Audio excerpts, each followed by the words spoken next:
Imagine a planet so large that 1,300 Earths could fit inside it. A world where the air is a toxic cocktail of ammonia and methane.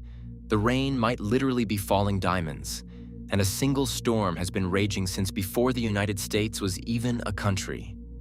This is a place where gravity is a crushing weight, and the magnetic field is a lethal, invisible web that could fry your DNA in seconds. This isn't science fiction.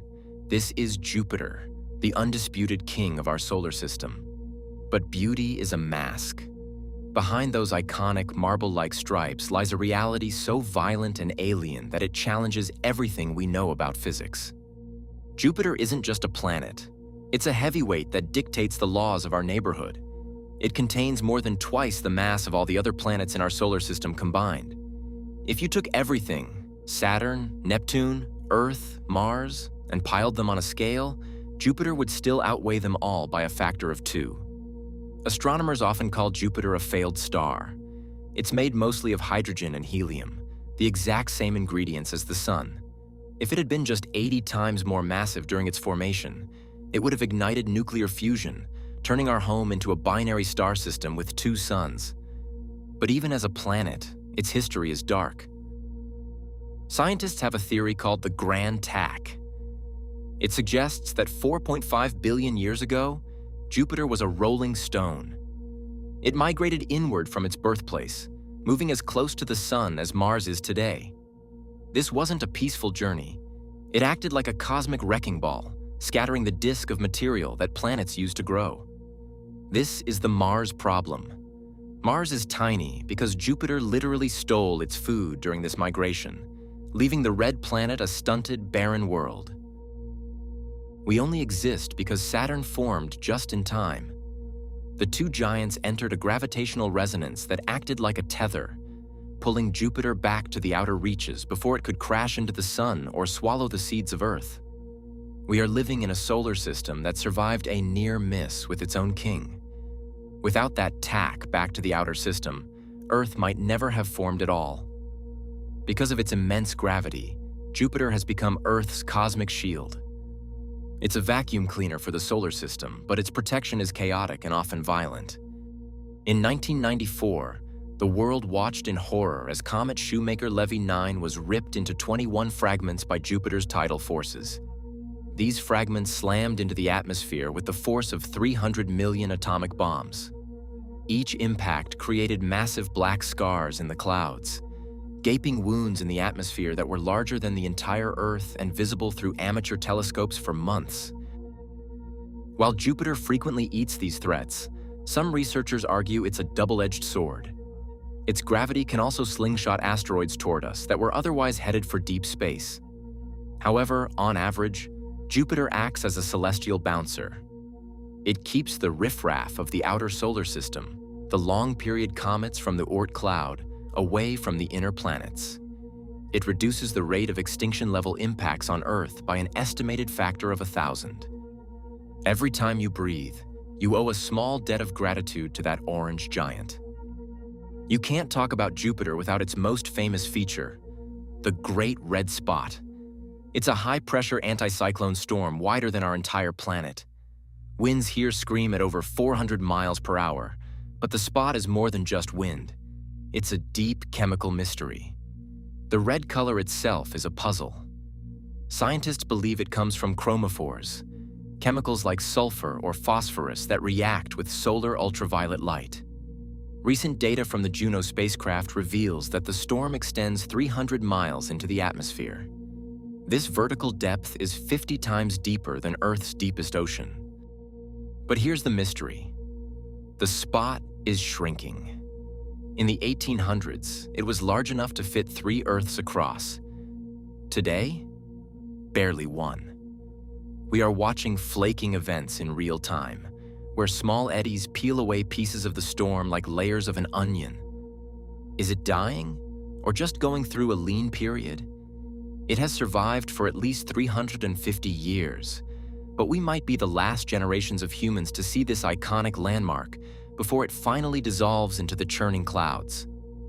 Why is Jupiter so active? The answer lies in its internal engine. Jupiter radiates about twice as much energy as it receives from the Sun. This is due to the Kelvin-Helmholtz mechanism. The planet is actually still shrinking by about 1 millimeter every year. As it contracts under its own massive weight, it releases gravitational potential energy as heat. This heat rises from a core that is estimated to be 40,000 degrees Fahrenheit, hotter than the surface of the Sun. This internal heat drives the violent belts and zones we see. The white zones are areas where gas is rising and cooling, forming ammonia ice clouds. The dark belts are where gas is sinking. It's a global convection engine of terrifying proportions, fueled by the planet's own slow collapse. The pressure at the core is so high, nearly 50 million times Earth's atmospheric pressure, that it may have actually dissolved the planet's original rocky core into a fuzzy soup of heavy elements. If you fell into Jupiter, there's no solid surface to land on. Instead, you would experience a transition that defies common states of matter. You would simply sink into a thickening fog until the pressure became a physical wall. At about 10,000 miles deep, the pressure is so high that hydrogen is compressed into a state called metallic liquid hydrogen. In this state, hydrogen acts like a metal. Electrons flow freely, turning the interior of the planet into a shimmering, electrified soup that conducts electricity better than most metals on Earth. As Jupiter spins every 10 hours, the fastest rotation in the solar system, this metal ocean churns, creating a magnetic field 20,000 times stronger than Earth's. This field traps solar particles and accelerates them to near light speed, creating a radiation belt that is essentially a giant particle accelerator. If an astronaut flew too close without a lead-lined ship, they would be dead within minutes. This radiation is so intense it actually sculpts the surfaces of the moons, breaking down chemicals on Europa and Io, and turning them into the colorful salts we see from space. Jupiter is so dominant that it basically runs its own miniature solar system, governing 95 moons. Each one is a world of its own, locked in a violent gravitational dance called an orbital resonance.